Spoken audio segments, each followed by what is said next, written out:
A Canadian high school has sparked outrage over their decision to defend a transgender teacher who has gone viral for wearing enormous prosthetic breasts whilst teaching students. Yes, well, viral photos and videos of the teacher, who calls themselves Kayla Lemino, shows them wearing bike shorts, a blonde wig and tight tops over abnormally large prosthetic breasts in the classroom. Our TV viewers can see that teacher there.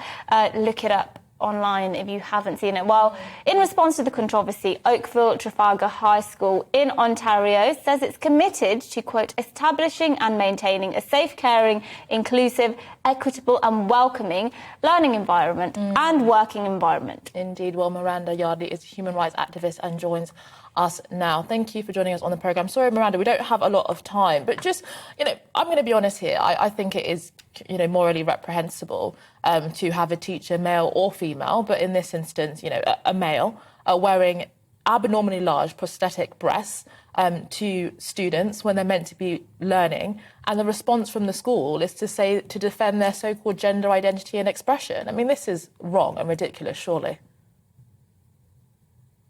Yes, it's quite interesting that not many people seem to have picked up on the underlying problem with this, in that the individual concerned who is acting out this fantasy, for that is exactly what he is doing. He has become the image of what he thinks a woman should be, and he's getting a thrill out of it, a sexual thrill out of it on some level.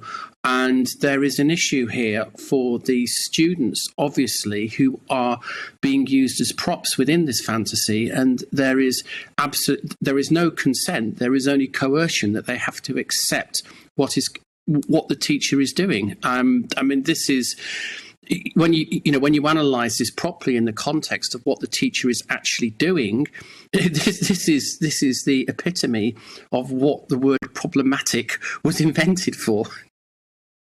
See us getting, I know this is in Canada, but do you see the West getting to a place where leaders will be able to say, actually, no, we're not going to tolerate this at all, and we're going to make it completely unacceptable, and people will lose their jobs if they continue doing what many consider abhorrent things, such as sexualising a classroom? Well, it's quite interesting that Canada seems to have gone down this particular avenue of encoding the support of gender identity and gender expression, i.e.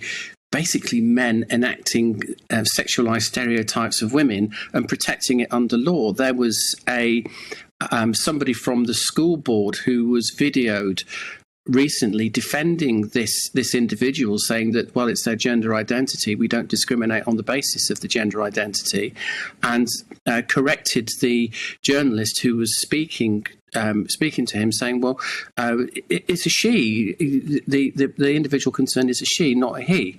I mean, this really is the this really is the natural end point at where this type of legislation ends up. If you start encoding stereotypes as being woman, this is where it's going to end up. And here we have a man